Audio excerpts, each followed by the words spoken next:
Moi, je suis maître Roselyne Akasseripa. Je suis avocat au barreau de Côte d'Ivoire. Je suis avocat arbitre et avocat médiateur.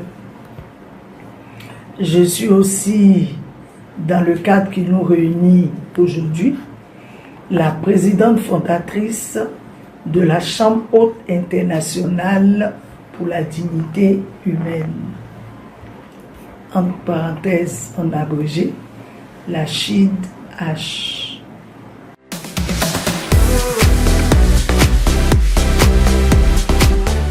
La CHIDH existe concrètement et légalement à partir de l'Assemblée générale qui s'est tenue le 3 juin 2023.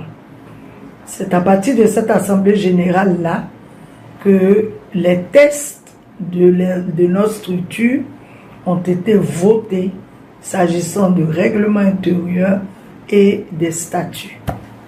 Et par la suite, nous avons introduit la CHIDH, les documents administratifs auprès de la préfecture de police qui nous en a donné récépissé. Le but de la CHIDH, comme toute organisation non gouvernementale et de défense des droits de l'homme, c'est une organisation non gouvernementale, comme je l'ai dit tantôt, de défense des droits de l'homme.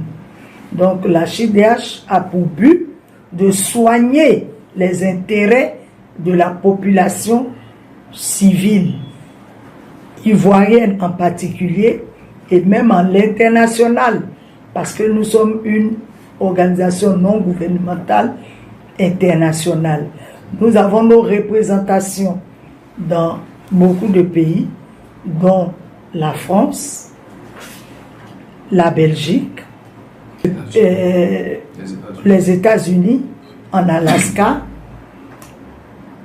On a aussi au niveau de l'Europe, nous avons un de nos représentants qui est aussi au niveau de, je crois, la France et en Belgique. J'ai dit la France, la Belgique, et puis où Théo est en Scandinavie. Voilà, c'est la Scandinavie qui m'échappait, en Scandinavie. Donc, on a à Londres aussi, on a un de nos représentants à Londres. Donc, voici un peu pour l'heure nos diverses implantations.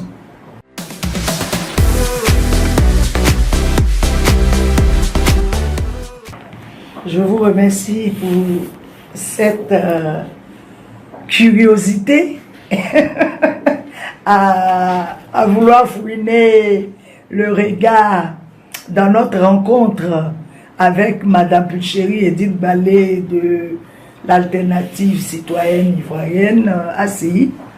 Ce qu'il faut noter, c'est que Madame Pulchéry Edith Baldé et moi en particulier, présidente de la CHIDH, nous avons une belle histoire. Nous nous connaissons depuis la faculté de Bouaké, depuis l'université de Bouaké. Elle était en lettres modernes, elle a fait quoi, la sociologie, et moi j'étais en droit. Donc nous nous connaissons depuis belle lurette. Et par la force des choses, nous nous sommes retrouvés à Abidjan après nos études, et elle a été en premier lieu militante de la société civile par son organisation, et moi avocate. Donc l'un dans l'autre, qu'elle a eu quelques petits soucis, elle a sollicité mon expertise, et depuis lors j'ai commencé à la suivre du point de vue juridique, dont j'en suis son avocate. Et pour sa venue ici avec son équipe, la composition de son bureau exécutif, elle nous a rendu visite en tant que ACI, organisation aussi de société civile sœur, avec qui nous partageons pratiquement le même objet, pour dire la défense des droits humains. Donc c'est dans ce cadre-là que ACI nous a rendu une visite de courtoisie pour dans un premier temps nous encourager, nous soutenir, parce que nous sommes une nouvelle structure née. ACI étant un peu la grande sœur, elle se doit de venir nous rassurer, nous donner les nouvelles du champ de défense des droits de l'homme qui est très vaste et nous préparer à prendre nos places. Naturellement, nous savons plus ou moins notre place, mais c'est toujours bon de se sentir épaulé, de savoir que nous avons une épaule de grande sœur sur qui nous pouvons nous appuyer, avec qui nous pouvons compter et marquer surtout aux yeux des Ivoiriens l'union des Ivoiriens. Pas déjà l'union, le partenariat d'échange, de collaboration entre les membres de la société civile qui, toujours je le dis, nous sommes les vraies personnes qui sommes au quotidien avec les Ivoiriens, qui avons au quotidien connaissance de leurs souffrances, de leurs pleurs, et nous sommes les premières personnes qui manifestons notre compassion de cœur vis-à-vis de ces Ivoiriens-là. Donc, ce que les Ivoiriens peuvent retenir, c'est que ACI et la CHIDH font une bonne marche commune pour la défense de leurs droits et ils peuvent compter sur notre partenariat quant à la défense de ces 10 droits.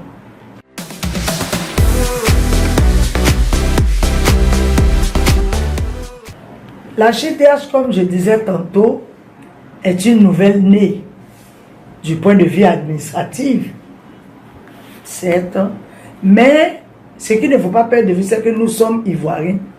Nous ne venons pas de naître avec notre organisation. Nous sommes là depuis sur la terre ivoirienne. Nous sommes au quotidien des Ivoiriens. Nous vivons ensemble avec les Ivoiriens les difficultés quotidiennes. Nous subissons, pour mieux m'exprimer, le coût de l'élévation des prix des denrées alimentaires. Et sur ce fait-là, selon vos dires, vous rapportez que le ministère du Commerce a approuvé la tarification dans les supermarchés. Pour la CHIDH, le ministère du Commerce qui approuve la tarification des prix, c'est son point de vue qu'il exprime, c'est un point de vue qui l'engage et qui ne nous engage en rien. Il faut que nous clarifions cette situation. Ce que nous savons, c'est que si le ministère parle que des prix, de la tarification des prix dans les supermarchés, les Ivoiriens n'achètent pas que les denrées alimentaires dans les supermarchés. Le ministère du Commerce que nous interpellons, à qui nous demandons d'élargir son champ de contrôle sur toute l'étendue du territoire ivoirien pour avoir une connaissance approfondie et entière de la tarification des prix que lui-même a produit et qui semble vouloir imposer aux commerçants. Les supermarchés qui sont peut-être des grandes surfaces sont visibles. Mais combien d'Ivoiriens fréquentent les supermarchés? La grande masse des Ivoiriens n'est pas toujours dans les supermarchés, qu'ils craignent même et que dans l'empoué, dans l'entendement, ce sont des lieux de luxe faits pour les Ivoiriens à haut revenu. À haut revenu, je veux dire. Donc, il serait plus important, plus capital, parce que ceux qui se plaignent véritablement, c'est la basse population, les petits travailleurs et leurs familles qui pleurent, qui crient à la souffrance. Et cette petite population-là est très souvent confrontée à la tarification des prix qui se passent dans les bas quartiers, dans les petits coins de rue, les boutiques, gérées très souvent par les Mauritaniens, les petits supermarchés ouverts, ça et là, dans les quartiers. Ce sont ces lieux-là que cette petite population, cette basse population, qui est plus en grand nombre dans le lot des Ivoiriens, fréquente, et c'est surtout elle qui se plaint. Donc, c'est là qu'il faut aller fouiller pour voir si effectivement les prix fixés par le ministère sont respectés. Et là, je peux dire non. Je peux dire non. Parce que nous tous, nous sommes dans les quartiers aussi. Et même dans les quartiers IP, il y a toujours une boutique au coin de la rue. Et dans ces boutiques-là, quand nous y allons, même nos enfants, nous voyons que les prix grimpent chaque jour pratiquement, à chaque minute, à chaque seconde. Les prix sont fixés à volo, au désir et à la volonté, certainement, et je devrais dire incontrôlée, de ces commerçants, qui mieux font même la loi et s'imposent. Et finalement, les Ivoiriens semblent être à leur merci, parce que ils n'ont plus le choix.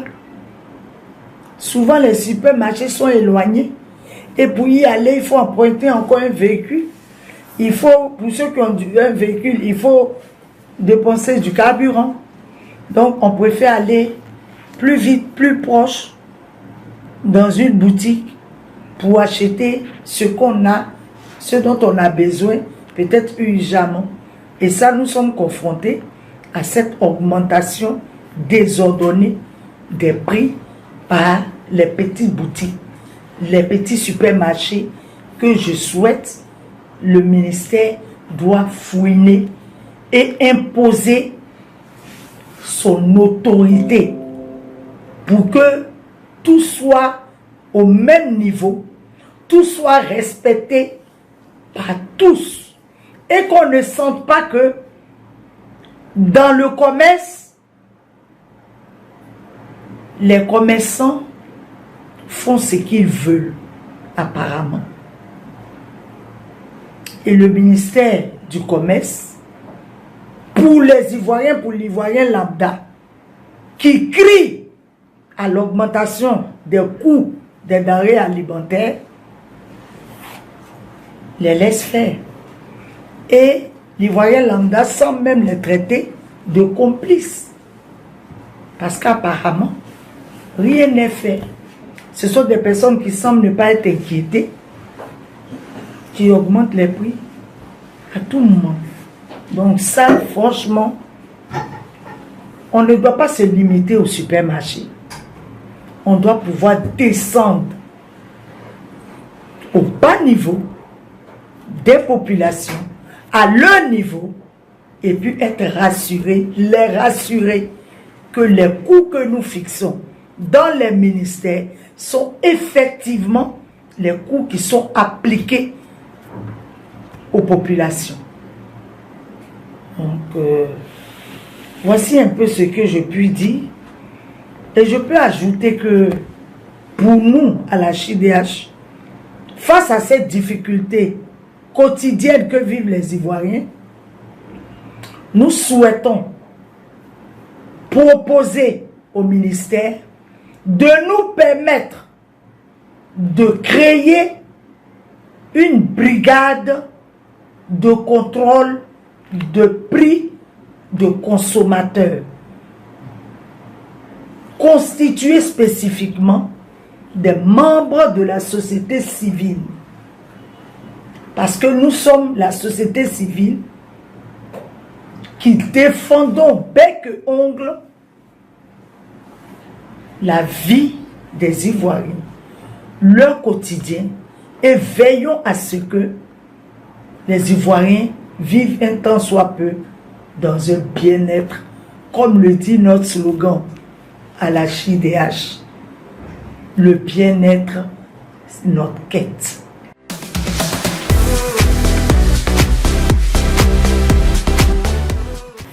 Au-delà de notre brigade de contrôle des prix à côté du ministère du commerce que nous voulons créer, nous proposons aussi que le gouvernement puisse subventionner certaines denrées alimentaires, telles le riz, et même les factures d'eau et d'électricité, qui aussi pèsent dans la vie des Ivoiriens et leur fait perdre des nuits de sommeil. Nous proposons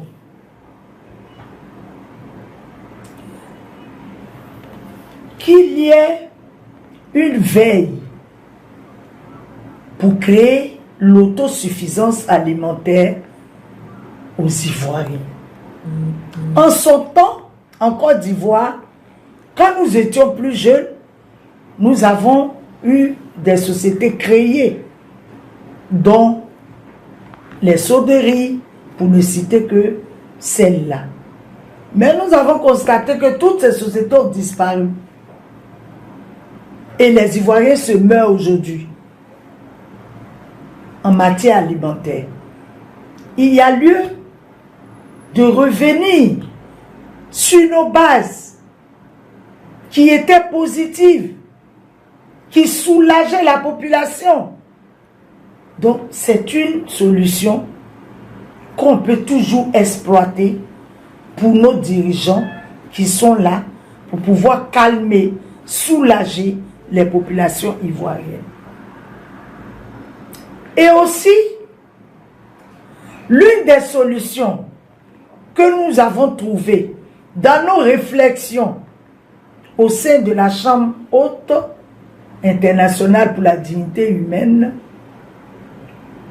c'est que nous, en tant que société civile et défenseurs des droits de l'homme, nous œuvrons fortement pour la protection de la vie humaine. Nous décrions et dénonçons toute perte en vie humaine. Et nous avons appris, pas très loin, comme tous les Ivoiriens, et même tous les habitants de la sous-région ouest africaine, que une guerre se préparait vers le Niger.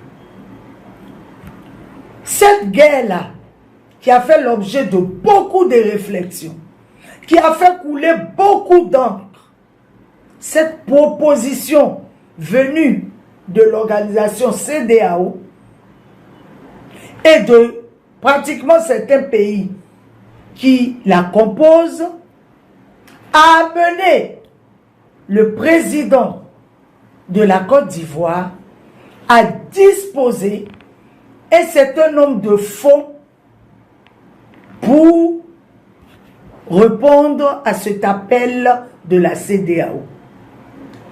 Ces fonds-là, pour nous, finalement, et nous saluons cette décision salutaire, agréable et salvatrice en vie humaine de la CEDEAO qui finalement a eu pour option la négociation, la diplomatie, la discussion avec les autorités du Niger.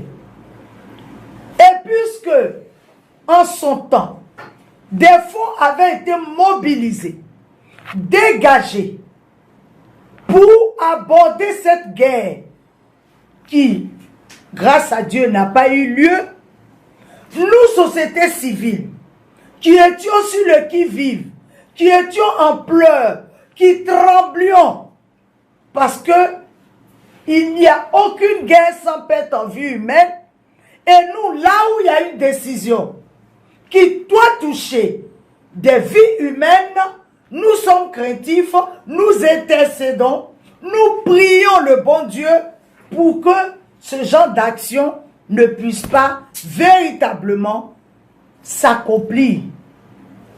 Par la grâce de Dieu, nous pensons avoir été entendus. Et l'Esprit de Dieu a fait son travail dans les cœurs des autorités, des chefs d'État de la CEDEAO, de sorte que finalement, les cœurs se sont apaisés, la tension a chuté et l'argent qui avait été mobilisé n'a pas été utilisé. Donc pour nous, le chef de l'État, le président de la République, qui avait pris l'engagement de mobiliser ces fonds qui n'ont finalement pas été utilisés, doit pouvoir nous donner un souffle de soulagement face aux cris, aux pleurs de la vie chère.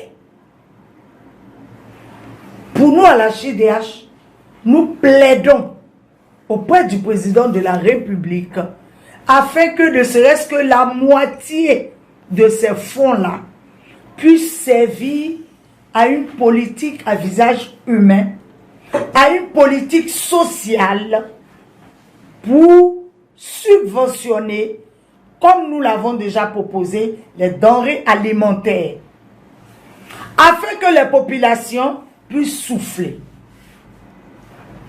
Car si aujourd'hui, le riz, qui est la denrée prisée des Ivoiriens, dont le sac, en fonction du kilométrage, peut coûter 25 000 et plus, est subventionné à 20 000 et que le taux est fixé, bloqué, les Ivoiriens ne pourront qu'en dire merci. Voici une solution que nous proposons relativement à la vie chère. L'utilisation ne serait-ce que la moitié de ce fonds-là qui avait été mobilisé et qui n'a pas pu certainement, grâce à Dieu, être utilisé. Le président de la République, qui est un homme, peut pencher sur ce cas-là, mais c'est à nous qu'il revient de proposer afin qu'il puisse aussi prendre nos propositions en compte dans le droit des Ivoiriens, dans le soulagement de la souffrance sociale, alimentaire des Ivoiriens. Donc voilà un peu nos propositions que nous pouvons résumer au contrôle, à notre brigade de société civile, à côté du ministère du Commerce, nos contrôles des prix, la brigade pour le contrôle des prix, constituée par les membres de la société civile, la création des SODE, des sociétés d'État pour veiller à l'autosuffisance alimentaire et la subvention des prix par l'État, les factures d'eau et d'électricité et les produits alimentaires, surtout par le fonds qui n'a pas pu servir à la guerre, mais qu'on peut mobiliser pour aider les Ivoiriens un tant soit peu. Il y a le kilogramme de riz, mais selon le ministère du Commerce, les prix du riz, pour ne citer que cette denrée alimentaire, sont fixés en fonction des distances de kilométrage. Donc, dans chaque localité, il y a des coûts du riz. Par exemple, selon le document que j'ai étudié et lu, le riz violet brisure de 50 kilogrammes thaïlandais, je pense, ils ont abrégé, est fixé à plus de 600 km entre 25 550 et 25 800. Dès qu'on a plus de 600 km, voici le coût du riz. Ce sont des données du ministère du Commerce. Donc déjà, on a une différence de coût du riz en fonction de nos localités. Mais ce qui est un peu inquiétant dans cette affaire, cette fixation de coûts, c'est que les Ivoiriens n'ont pas des salaires divers, n'ont pas des revenus divers en fonction des distances d'habitation. Les Ivoiriens ont des salaires en fonction de leur diplôme universellement reconnu sur le territoire et non en fonction de leur situation géographique. Donc cela doit être un peu revu. Parce que le coût du transport peut être subventionné par l'État. De sorte que le prix soit homologué et fixé de l'Ivoirien du nord au sud, de l'est à l'ouest, à un prix supportable pour tous les Ivoiriens. Parce que franchement, les Ivoiriens souffrent aussi. Ils veulent manger. Donnons-leur à manger. Ce sont des hommes pour lesquels nous avons été élus, pour les élus, pour lesquels on leur a présenté un programme alléchant, séduisant. Mais ce programme-là ne doit pas tenir compte que de la politique, je veux dire la politique projet, mais qu'elle prenne en compte la politique humaine, la politique dignité humaine. Il faut qu'on veille à la restauration de la dignité des Ivoiriens pour que l'Ivoirien commence à sourire un tant soit peu, comme toujours.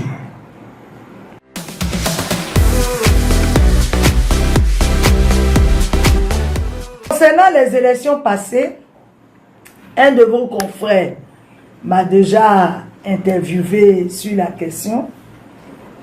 J'ai plus ou moins donné mon point de vue, mais si vous revenez, ça veut dire que l'interview n'a pas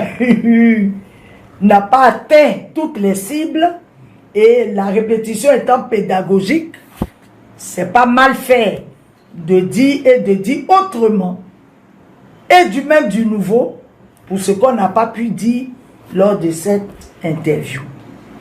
Pour ces élections passées-là, couplées régionales, municipales, et à sa suite les sénatoriales, qu'est-ce que la CHIDH peut dire?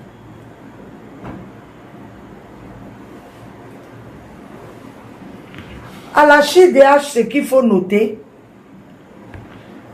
nous avons fait notre conférence de presse, comme je l'ai dit à vos prédécesseurs journalistes. Nous avons eu à faire notre conférence de presse le 28 juillet 2023, quand nous avons obtenu notre récépissé de dépôt de dossier. Nous avons pu faire notre conférence de presse. Et notre conférence de presse, après notre conférence de presse, nous sommes dans la préparation de nos activités futures. Donc nous n'avons pas pu introduire à temps nos dossiers pour obtenir un mandat d'observateur au titre de la société civile pour ces élections qui se sont tenues pratiquement un mois après notre lancement officiel de notre présentation au vu de tous les Ivoiriens. Donc, n'ayant pas été sur les lieux, nous ne pouvons pas dire de façon prouvée, pièce à l'appui, voici ce qui s'est passé dans telle localité, voici ce qui s'est passé dans telle autre localité. Mais comme je le dis toujours, étant ivoirienne, ayant vu tout ce qui a pu se passer grâce aux internautes, aux réseaux sociaux, et même grâce aux autorités qui ont fait des sorties à la télévision, nous avons pu noter que ces élections couplées-là ont entraîné, sinon ont fait suivre beaucoup de gangrènes que la société ivoirienne traînait. Et finalement, quand on l'observe, c'est très inquiétant parce que rien n'a changé. Ce sont les mêmes choses, or les mêmes effets, les mêmes causes entraînent les mêmes effets. Ce sont les mêmes plaintes, ce sont les mêmes critiques, les tricheries, les bourrages d'unes, les mécontentements de ceux qui n'ont pas pu être élus, qui se plaignent. J'ai même décrié à haute voix la participation des autorités, ministres et présidents d'institutions à ces élections-là. J'ai été très clair sur la question. Pour moi, et j'insiste, ce sont des autorités respectables et à respecter, qui ne peuvent pas descendre de leur piédestal pour venir participer à des élections en concurrence avec des candidats. Donc ça, je pense que je me suis bien fait entendre. Et aujourd'hui, ce que je puis dire de nouveau, c'est que, à part les plaintes qui se sont produites sur le champ, par les candidats qui aujourd'hui, avec les réseaux sociaux, ont eu leurs équipes qui ont filmé, qui ont diffusé certaines actions, les requêtes sont encore déposées, ont été d'abord déposées à la CEI, ont été acheminées au Conseil d'État, qui est en train de les traiter au cas par cas, dans des audiences judiciaires bien respectées par une ligne calendaire. Mais ce qui m'intrigue, c'est que le Conseil d'État, qui est une institution suprême et qui est inféodée au pouvoir judiciaire, parce qu'en Côte d'Ivoire, il y a la séparation des pouvoirs. Le Conseil d'État est dans un pouvoir, en l'occurrence le pouvoir judiciaire. Le Conseil d'État n'a pas encore vidé tous ses délibérés. C'est maintenant qu'aujourd'hui, et hier, des délibérés ont commencé à être vidés. Certaines audiences ont été renvoyées. Nous avons reçu la liste des régions où les délibérés ont été vidés. Et pour la plupart, toutes les requêtes ont été rejetées. Une ou deux requêtes ont été renvoyées. Les autres audiences judiciaires suivent leur cours. Mais il se trouve que les installations des conseils régionaux ont déjà été faites, sont en cours, pas toutes. Il n'y a pas eu toutes les installations, mais il y a eu déjà quelques-unes. Et ça, en tant que défenseur des droits de l'homme, en tant qu'intellectuel, c'est un peu dérangeant. Parce que pour nous, il faut attendre le verdict. Même si on nous a sorti que c'est faisable, pour nous, ça peut créer encore des dissensions. Ça peut créer encore des mécontentements et même des troubles à l'ordre public. Ce serait plus intéressant, plus clair, de laisser le Conseil d'État finir vider tous ces délibérés, que tout le monde soit situé sur son sort et tranquillement, régulièrement, aisément, on puisse installer les autorités qu'il faut. Mais quand c'est fait de cette façon, même s'il y a des explications qui semblent justifier cette action, moi, ce que je perçois, ça présente une sorte d'entorse qu'on fait, que le pouvoir exécutif fait au pouvoir législatif. Au pouvoir judiciaire plutôt. Une sorte d'injonction qui ne dit pas son nom du pouvoir exécutif au pouvoir judiciaire. Quant à le contraindre pratiquement à vider son délibéré dans le sens qu'on veut. Ce qui n'est pas normal, ce n'est pas juste. On doit laisser le judiciaire statuer en toute équité, en toute liberté et en toute justice. Pour que les clameurs, les plaintes, les mésententes, les mécontentements puissent se taire. Pour qu'on puisse avancer sereinement. Mais quand on ouvre encore des brèches, pour moi, c'est encore dangereux. C'est pas, ça ne rassure pas. Ça augure d'une société un peu contrôlée par le seul pouvoir exécutif. Et encore, l'achoppement, c'est que, pour moi, on nous dit, c'est encore faisable qu'au cas où il y a une décision contraire à celle qui est là, on puisse revenir et installer l'autorité réellement élue. Mais celle qu'on a déjà installée, elle n'est donc pas pour l'heure. Parce que c'est là où il y a eu des contestations et des plaintes. Pour moi, ce sont des élections encore provisoires.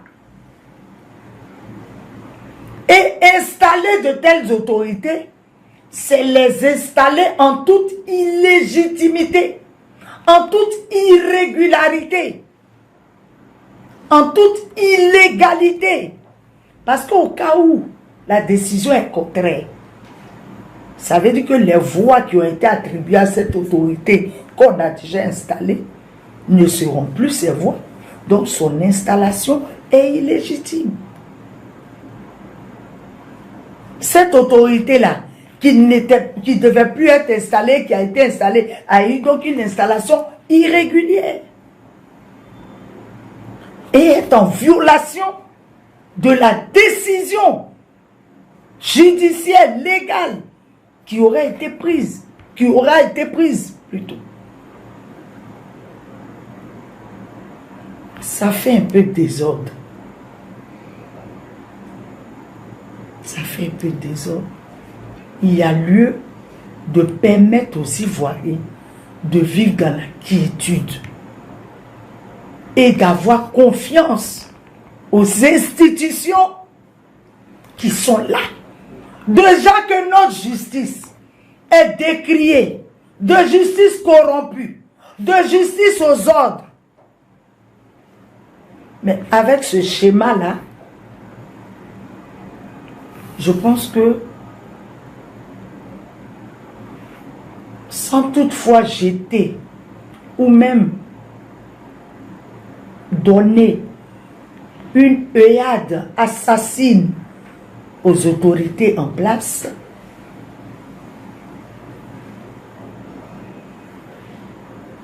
c'est de leur dire de permettre aux institutions de travailler sereinement, de leur permettre de se conforter dans leur base originelle, de sorte que les Ivoiriens puissent en avoir confiance,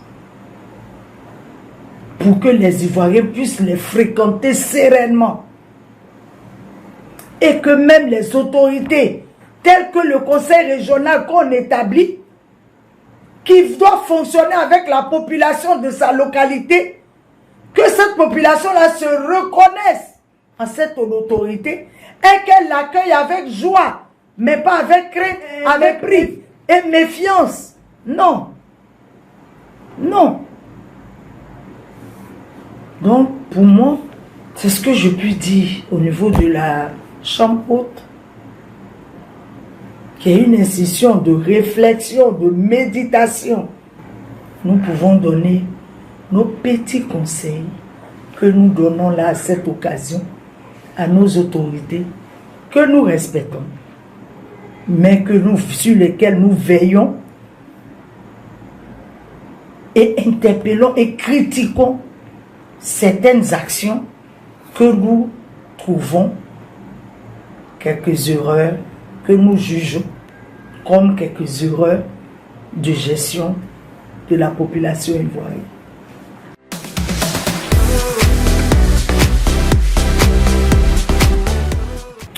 Effectivement, le cumul des postes en Côte d'Ivoire constitue une grande souffrance pour les Ivoiriens.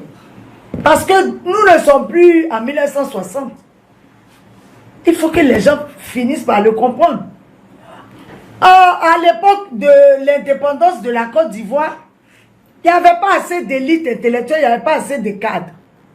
Donc c'est normal que l'administration, qui est une lourde machine, qui a été installée là, puisse fonctionner dans tous ses démembrements, dans tous ses services. Donc on pouvait permettre à un intellectuel revenu bien formé de pouvoir mettre en exergue ses connaissances dans plusieurs fonctions et même minimiser le coût des salaires. Parce que comme il n'y avait pas assez de cadres, un seul cadre cumulant plusieurs fonctions était facilement gérable que 4, 5, 4, 10 cadres. Mais de nos jours, la Côte d'Ivoire regorge d'intellectuels. La Côte d'Ivoire déborde d'intellectuels. Et la Côte d'Ivoire a les ressources de sous-sol, minières, de toutes parts agricoles qu'il faut pour pouvoir supporter la charge salariale de ces intellectuels. Et si on permet qu'ils aillent à l'école, si on crée des écoles, on forme des étudiants en masse, on doit pouvoir prévoir comment les prendre en compte, soit dans la fonction publique ou leur offrir des opportunités d'entrepreneuriat. Mais quand on sait que tous ces étudiants-là, et non de moindre, des docteurs, il n'y a pas plus longtemps qu'on a vu des docteurs dans les rues crier, pleurer, pas parce qu'ils faisaient des caprices, mais parce qu'ils voulaient simplement travailler.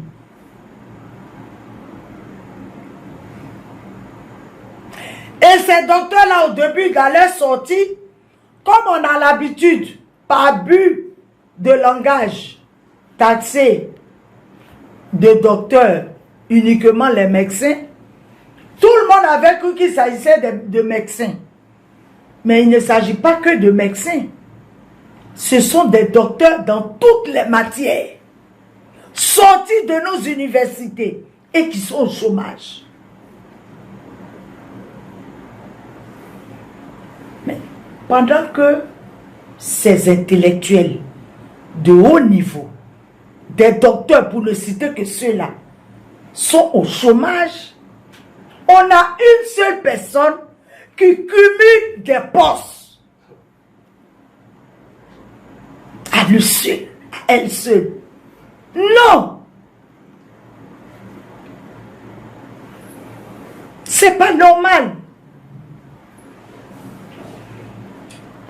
C'est pas les cadres, les intellectuels qui manquent. Il faut les insérer pour que ces jeunes gens-là puissent travailler. Mais on a de vieilles personnes qui prennent des rallonges dans leur retraite pour se maintenir à leur poste. Et on leur accorde ces rallonges-là. Pendant que des jeunes diplômés sont dehors, frappent aux portes pour ne reste qu'un premier emploi, un stage. Ils n'en trouvent pas. Monsieur le journaliste, là où mon cœur a saigné, mon cœur de cadre, mon cœur d'intellectuel, mon cœur de mère, a pleuré à chaudes larmes et a coulé des larmes de sang pour dire il faut que ça s'arrête. C'est quand j'ai vu dans la presse un étudiant en sciences éco écrasé lâchement par un véhicule parce qu'il roulait une moto de livraison de colis.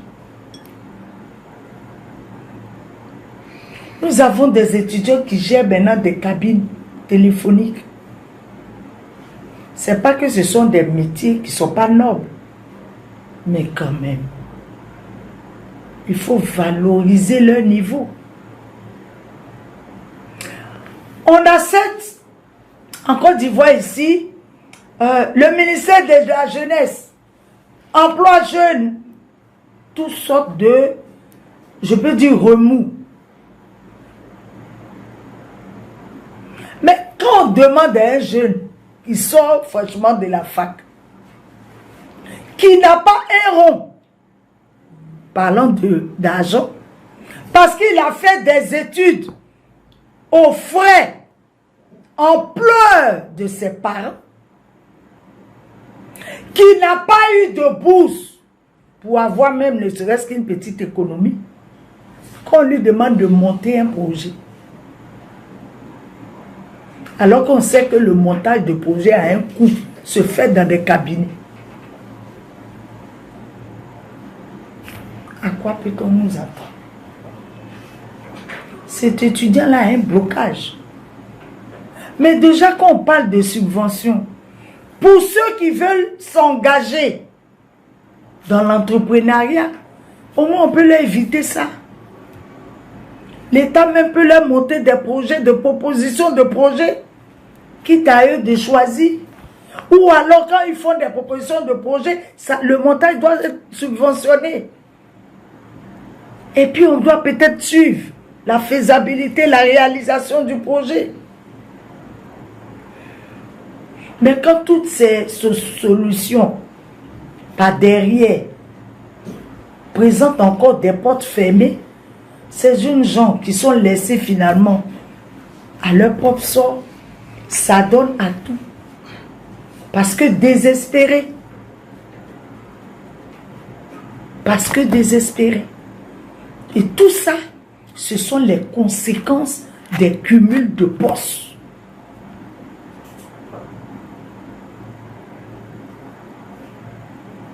Il faut qu'on puisse libérer les postes pour que les jeunes diplômés les occupent. Ils ont la compétence, ils ont la connaissance, ils ont même l'intelligence. Notre administration aujourd'hui est bourrée d'analphabètes intellectuels qui ne savent même pas manipuler l'ordinateur. Mais ils sont assis encore dans leur fauteuil, ils ont des rallonges. Alors qu'aujourd'hui, même nos enfants de 2 ans, 3 ans savent manipuler l'outil informatique. Moi, mon fils, il ne sait même pas lire AOI, mais il sait où on appuie pour faire jouer le jeu vidéo sur la tablette. Ça veut dire que nos enfants sont hyper intelligents. Nos jeunes de maintenant sont hyper intelligents. Faut pas qu'on les dévalue. Faut pas qu'on les dévalorise. Faut pas qu'on leur fasse perdre d'espoir. Et qu'on leur fasse douter de leur connaissance. Non. On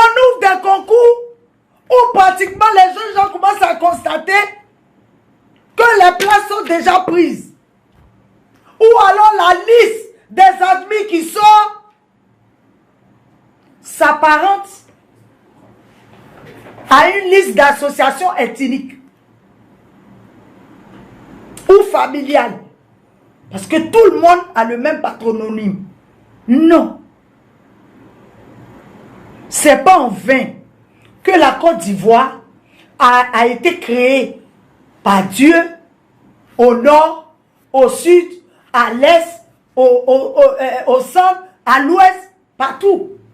Et que ce pays-là regorge de diverses populations, de diverses intelligences, qu'on ne commence pas à creuser les bases de conflits inutiles entre les Ivoiriens. Les Ivoiriens savent s'aimer. Ils savent être en paix.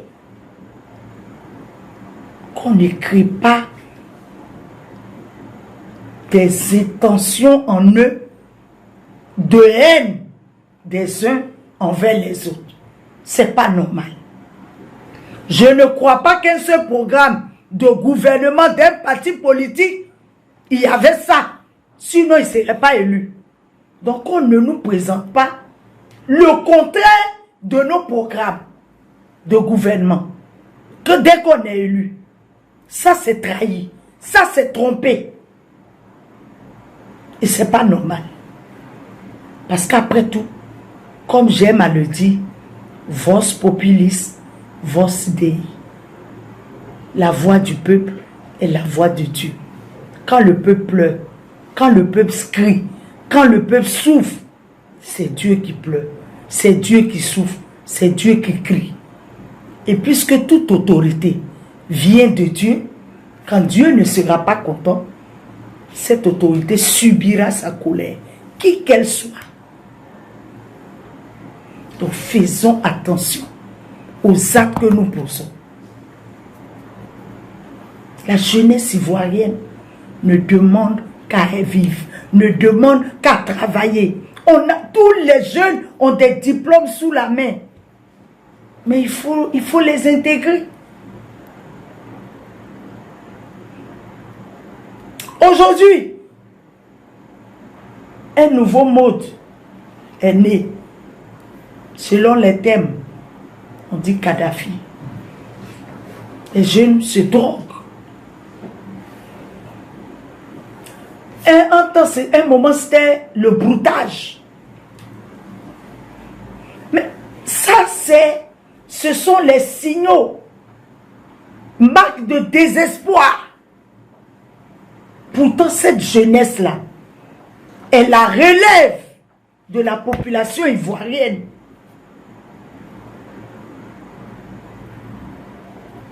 Nous avons le devoir d'en prendre soin. Et non de les jeter à la pâture des mots qui peuvent les tuer en les faisant, en créant les conditions de leur désœuvrage. Non. Il faut occuper la jeunesse. Il y a beaucoup à faire dans cette Côte d'Ivoire. Il y a beaucoup à faire. Les Ivoiriens ont les compétences qu'il faut. Il faut pouvoir leur permettre de vivre heureux dans leur pays. Parce que ce n'est pas le travail qui peut se réaliser. Sans travail, ils perdent leur dignité humaine. Et nous sommes obligés de taper la main sur la table pour dire non. L'Ivoirien ne doit pas perdre sa dignité humaine. Nous œuvrons pour son bien-être qui est notre quête.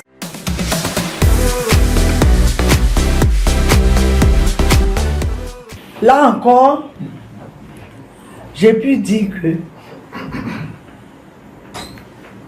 les membres du corps préfectoral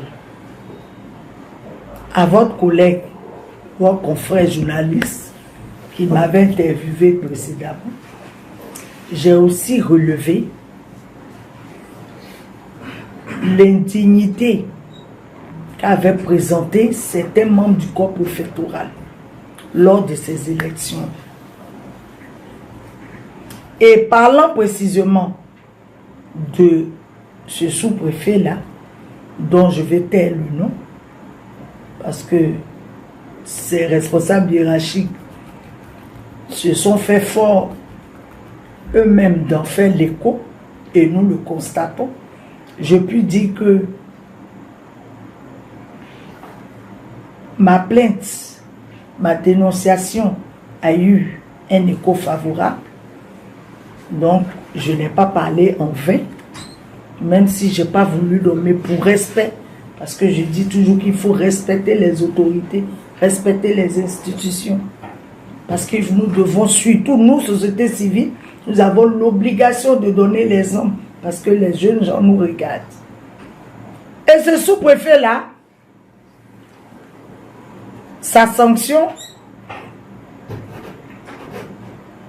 qu'il a écopé, la sanction qu'il a écopée, c'est qu'il a été relevé de ses fonctions. Et à juste titre. Parce que, voyez-vous, une autorité comme un sous-préfet, qui est le représentant direct du président de la République dans sa circonscription territoriale, qui a à son rein un pistolet, comme s'il était en guerre pour des élections. Et il a son pistolet. Et puis, il n'est pas en tenue de travail. Il est en civil. Dans son propos même et sa présentation, il ne présageait même pas d'une autorité préfectorale. Mais comme entre griffes un délinquant qui menaçait.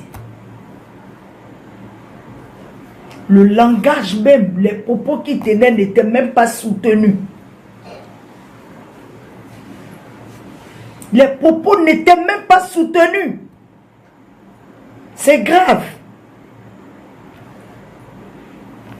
Mais après nos enquêtes, nous avons pu comprendre. Et nous expliquons cela aux Ivoiriens que dans l'administration, dans les membres du corps préfectoral, il y a deux catégories. Il y a les membres du corps préfectoral qu'on appelle. Il y a d'abord ceux, je peux dire, les vrais membres du corps préfectoral qui sont formés à l'ENA, qui ont eu le concours de l'ENA en bonne et due forme, qui y sont formés dans les règles de l'art, qui ont eu toute l'armada administrative, l'habilité de direction, la conduite, la tenue à leur poste et qui ont ce bagage-là intellectuel et de formation qu'ils mettent en exergue dans leur circonscription. Et quand on les voit, ils sont admirés, respectés. Et moi particulièrement, j'aime à les écouter parler. Parce que quand un membre du corps préfectoral s'exprime, c'est avec un langage soutenu. J'en apprends du vocabulaire intellectuel. Parce qu'ils parlent et leurs propos convainquent.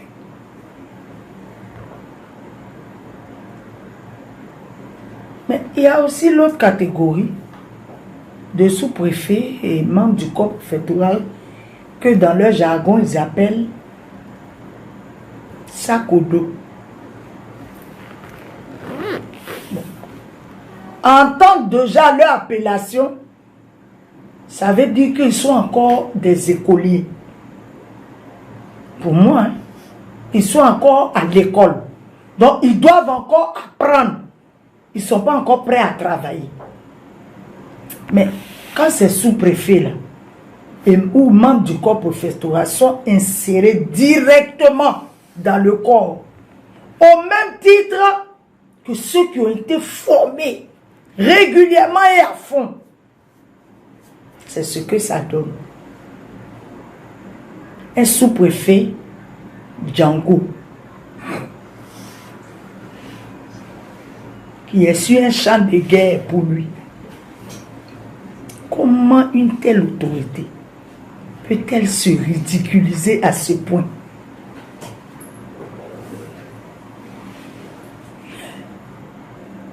Les cohabillés, même, c'est pas comme ça, ils portent leur âme. Qu'est-ce qu'ils voulaient prouver? Qu'il était en territoire conquis.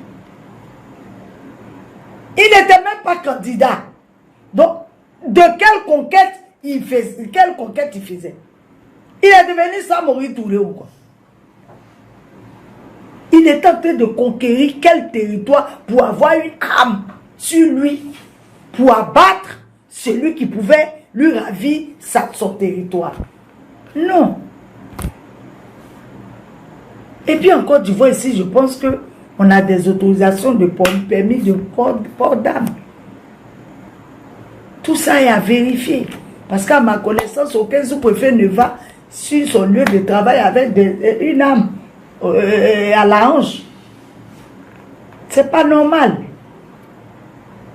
Donc, les sous-préfets, les membres du corps préfectoral, sac au dos là, parce que c'est un des leurs, je ne jette pas le discrédit sur eux tous, parce que certains arrivent à se fondre, à rentrer dans le moule de l'administration convenablement et à travailler de sorte qu'on n'arrive pas à faire le distinguo entre ceux-là et ceux qui ont été formés à l'ENA.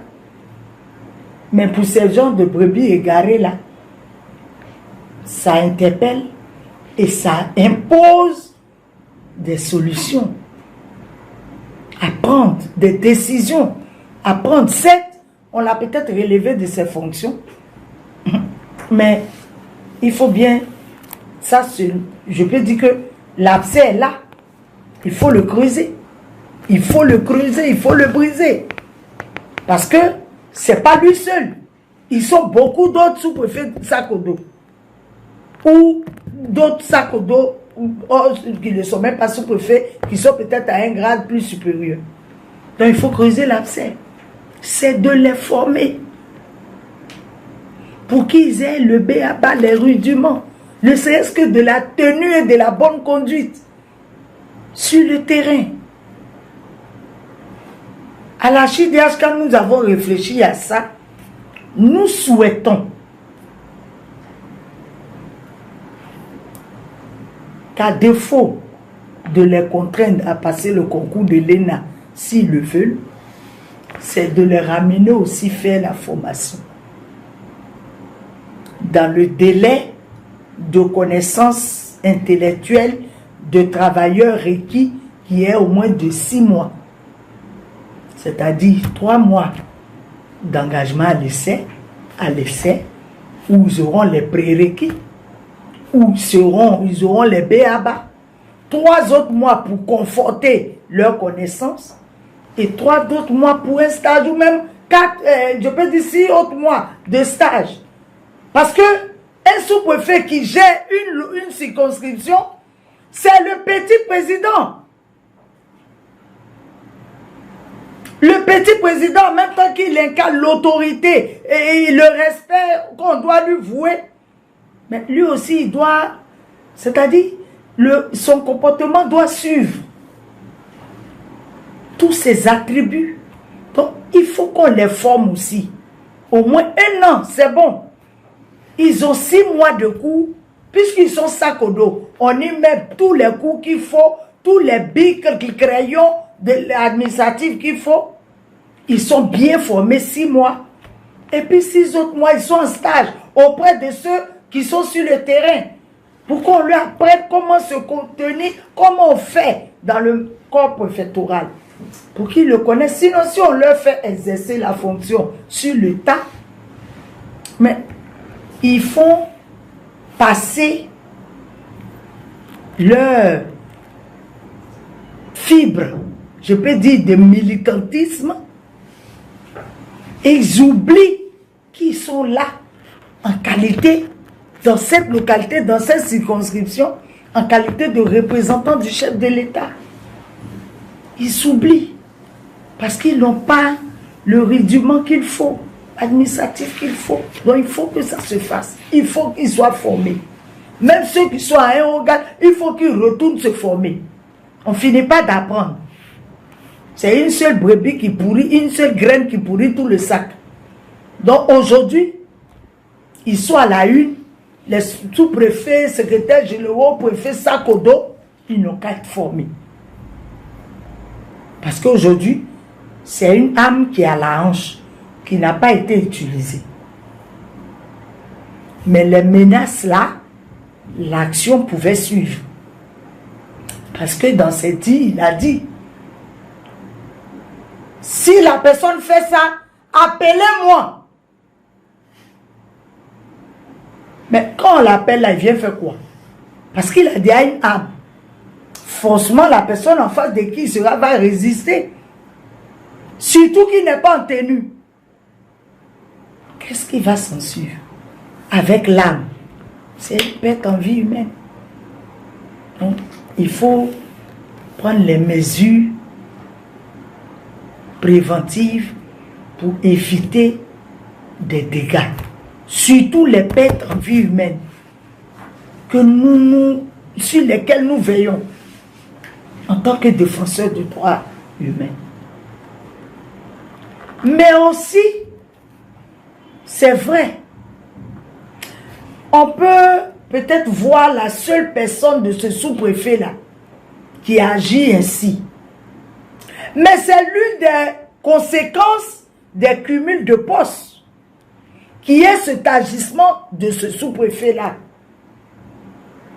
Parce que un sous-préfet était sur le baptême du ministre. Mais quand un sous-préfet, un membre du corps préfectoral, a dans le lot des candidats de sa circonscription le ministre, à qui il doit se soumettre du point de vue administratif,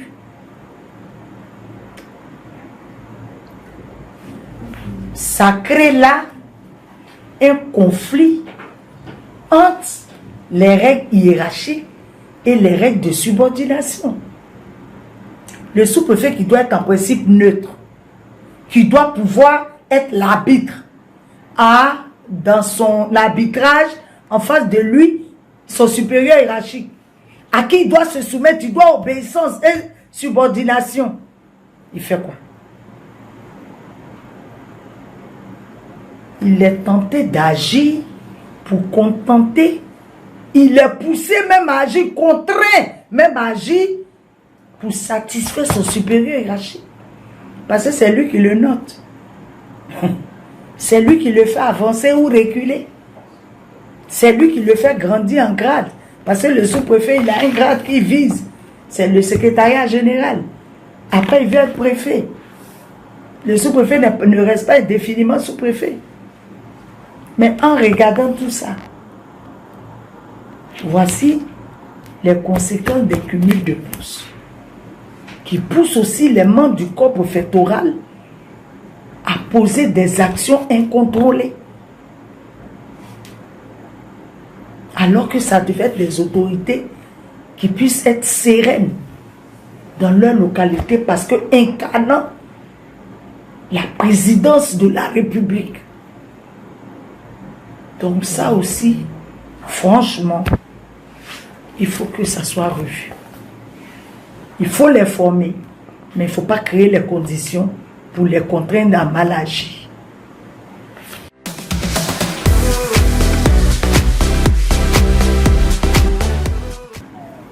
Cette situation-là, qui a fait couler beaucoup d'encre, et pour finir, comme les Ivoiriens savent le faire, on a vu des montages de vidéos pour détendre l'atmosphère, qui nous ont fait rire, sourire, de sorte que la dangerosité de l'affaire a été minimisée. Et dans l'esprit des Ivoiriens, c'est passé un peu dans des rires, dans l'amusement, comme ils savent toujours bien le faire. Sur cette situation-là, la CHIDH, à ma personne, en a ressorti deux analyses. La première est à la fois intellectuelle et juridique. C'est que un stade, et non des moindres, celui des Bimbé, dans lequel on a enfoui, engrosé des milliards, dont l'objectif était de le préparer, de disposer un local pour des grandes échéances de la CAN, la Coupe d'Afrique des Nations.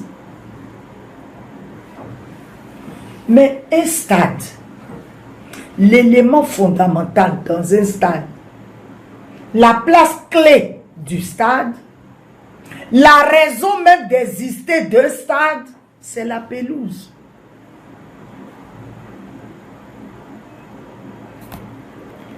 Si cette pelouse-là,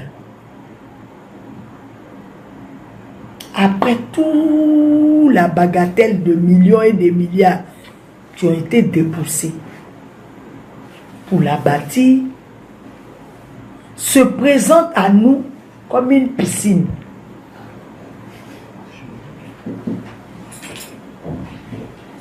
Mais tous ceux qui sont allés au stade là ne savent pas nager. Il y a certains qui ne savent pas nager. Et personne n'est allé pour nager. Les Ivoiriens qui sont allés là-bas ne sont pas allés pour nager. Ils étaient allés pour regarder un match. Et non des moindres, un match Côte d'Ivoire-Mali. Et pour une grande échéance, la Coupe d'Afrique des Nations. Même si c'était un match amical. Mais ça présageait déjà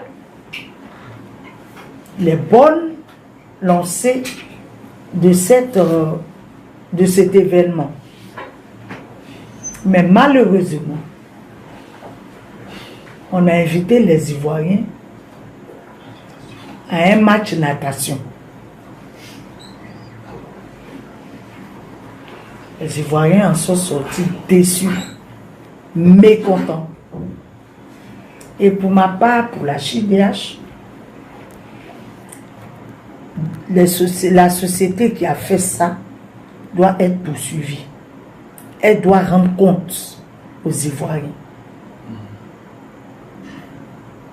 Après les mots d'excuse, les propos de consolation aux Ivoiriens, on doit agir. Parce que ce serait trop facile qu'on prenne l'argent du contribuable, des milliards, pendant que les Ivoiriens souffrent, pleurent, n'ont rien à manger, pour créer une bâtisse qui est admirée, prisée, mais qui se solde par cet échec-là. C'est grave. Cette société doit rendre compte. Avec tous ceux qui l'ont choisi pour faire ça, une demande d'explication doit leur donner en bonne et due forme et des sanctions doivent s'en suivre. Comme pour le sous-préfet qui tournait son film de western. Donc, cette société-là nous a démontré qu'elle manque de compétences, qu'elle manque de savoir-faire, de la maîtrise de l'environnement ivoirien. Parce qu'elle ne peut pas ignorer qu'il y a des intempéries, qu'il doit pleuvoir. et que ce stade-là doit pouvoir survivre à la pluie. Mais là même, je peux dire que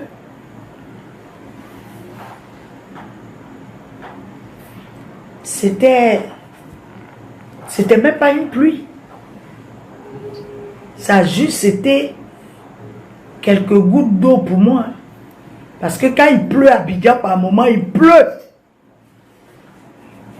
Parce que si c'était une vraie pluie, où l'eau a stagné, ne pouvait pas couler,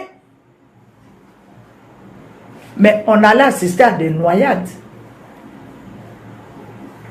Parce que le stade allait être plein. Il faut qu'il y ait une expertise de tout ce qui a été fait. Par les travaux qui ont été faits. Et que les Ivoiriens aient les résultats de cette expertise et les conséquences qui doivent être tirées juridiquement en matière de sanctions et même de dédommagement de la Côte d'Ivoire. Parce qu'à ce qu'on apprend, ce n'est pas une société ivoirienne qui l'a fait.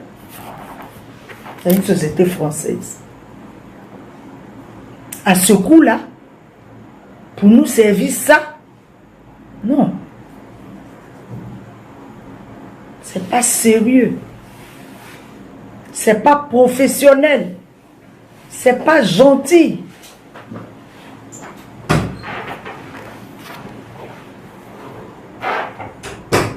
Et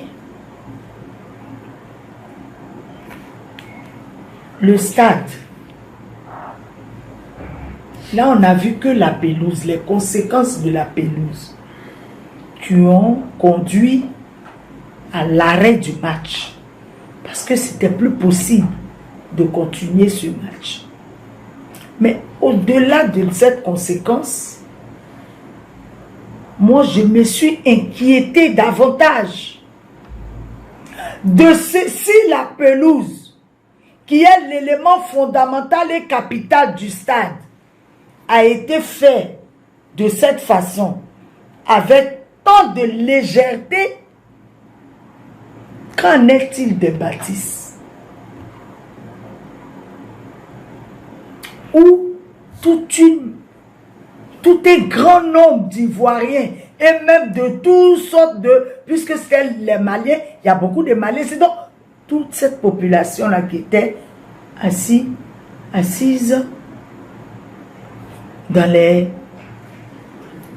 tribunes.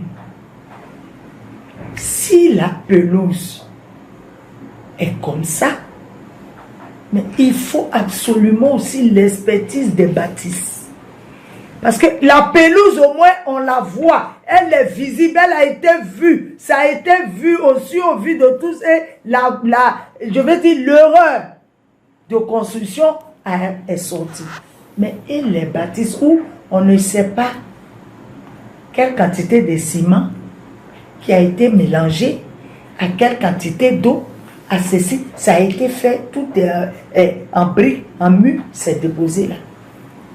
Mais si moi je suis inquiète pour les bâtisses et je suis inquiète pour les matchs à venir si on ne prend pas le temps de traiter cette question-là à fond. Il faut une expertise même des bâtisses, pas que de la pelouse. Même des bâtisses pour savoir si tout a été fait effectivement dans les normes. Parce qu'une intempérie forte, si les bâtisses aussi ont été faites dans la légèreté, mais le stade va s'écrouler. Le stade va s'écrouler sur tout ce monde-là qui serait dans les tribunes.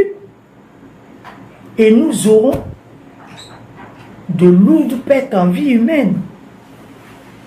Ce que nous craignons, dont nous demandons une expertise et des conséquences juridiques, judiciaires même, de ce constat, de tout ce qui n'a pas marché, tout ce qui a été fait de raté dans la construction de ce stade. Au-delà de ça, j'en riais. Je me disais, mais qu'est-ce que les gens vont en penser? Mais je l'ai reçu. Il faut bien que je le dise. Il a s'agi d'une pluie qui est tombée au cours d'un match qui opposait la Côte d'Ivoire et le Mali. La deuxième lecture que nous faisons, c'est notre lecture spirituelle de cette affaire. Pourquoi une pluie? Pourquoi la Côte d'Ivoire exactement contre le Mali? Et pourquoi le match a été arrêté? Et les deux nations sont rentrées chez elles avec quelques grincements de dents, mais quand même en paix. Cela présage de ce que pour nous, notre interprétation spirituelle de la chose, c'est que en tout homme, il y a un petit Dieu. Et la vie de l'homme que nous menons, il y a forcément le volet spirituel qui doit être pris en compte pour que nous soyons en équilibre dans notre marche. Entre la Côte d'Ivoire et le Mali, il y a eu l'affaire des 49 soldats qui a failli causer un feu dévorant entre les deux pays. Après ça, même cette décision d'intervenir au Niger, on a eu aussi la sortie du Mali, les accusations contre la Côte d'Ivoire. Et voici un match amical, symbole de l'amitié qui doit être toujours entre ces deux pays. Et au cours de ce match, il y a eu pluie. La pluie qui est symbole d'une nouvelle saison. Symbole de la pureté, de la sanctification. Symbole du soulagement, l'eau qui soulage, qui apaise. Cette pluie-là doit être vue aussi par l'intervention de la main divine entre ces deux pays pour causer une nouvelle version de leur relation. Une relation de paix, une relation amicale, et une nouvelle ère qui s'annonce entre la Côte d'Ivoire et le Mali, qui vont reprendre leurs amours d'Adam, et que la Côte d'Ivoire et le Mali, cette pluie-là, le match arrêté nous interpelle sur le fait que la Côte d'Ivoire et le Mali ne doivent plus être en guerre, en dissension, mais doivent pouvoir marquer un stop pour repartir sur de nouvelles bases d'amitié, relationnelle et de fraternité.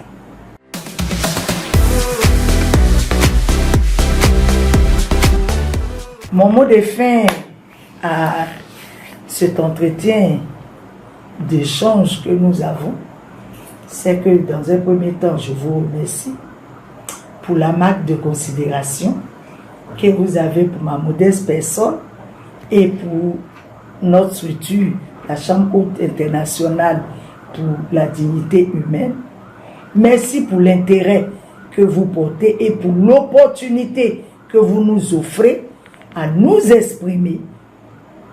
Et le champ de diffusion que vous en ferez pour que notre voix porte par votre presse en ligne, télévision, médias, et que les Ivoiriens nous entendent grâce à vous. Ce que je puis dire encore, c'est que nous, la CHIDH, en tant que défenseurs des droits de l'homme, nous plaidons auprès des autorités dirigeantes administratives qui sont là, qu'elles laissent la main libre à la société civile, pour que la société civile puisse travailler en partenariat avec eux. Parce que la société civile est celle-là qui va au fin fond de la souffrance des Ivoiriens, qui est au quotidien avec les Ivoiriens et à laquelle les Ivoiriens expriment sans faux fuyant leur cri de cœur. Mais quand on apprend qu'un membre de la société civile est emprisonné, arrêté, ça augure un bâillonnement de la société civile qui inquiète, qui tue encore l'espoir des Ivoiriens. Parce que par la société civile, la voix de la société civile devient la voix des sans-voix. Et cette population ivoirienne-là, qui les a élus, qui espère en ces autorités-là, doit pouvoir s'exprimer. Et puisque tout le monde ne peut pas parler à la fois au risque de créer un tohu-bohu, que les autorités ne pourront pas entendre ni gérer. Mais quand la voix de la société civile transparaît, sort, il faut que ces autorités-là comprennent que c'est un cri de cœur des Ivoiriens. Et qu'au lieu de les emprisonner, de fermer, de les déposer, de les garder à la maca, c'est mieux de les inviter à la table pour qu'elles puissent dire, sans faux fuyant, porter la voix des Ivoiriens, puisque l'Assemblée nationale, qui devait être ce porte-voix des Ivoiriens,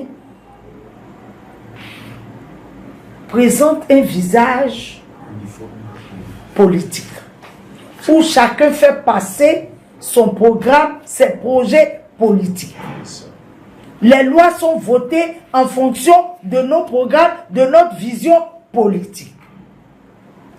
Les représentants de la population, que sont les députés, une fois qu'ils sont élus, ils échappent à la population, ils échappent même au contrôle dans leurs agissements. La population pratiquement ne se reconnaît plus. Ils ne parlent que politique à l'Assemblée nationale, de sorte que les souffrances des populations restent encore dans leur cœur. On enregistre de nombreux AVC, de nombreux stress, de nombreuses maladies dans le milieu de la basse classe des Ivoiriens. Il faut donc laisser la société civile s'exprimer. Nous sommes assez instruits, nous sommes assez bien éduqués pour pouvoir nous exprimer dans le respect des institutions et des autorités. Mais qu'on ne voit pas l'intervention d'un membre de la société civile tout de suite comme une pique, comme une attaque, comme une agression à laquelle on doit automatiquement répondre de façon très vigoureuse et violente et brutale. Non. La politique, après tout, est faite pour des humains. Est faite pour la population humaine ivoirienne. On doit lui donner son visage humain. Et c'est ce que nous préconisons et j'ai plaidé.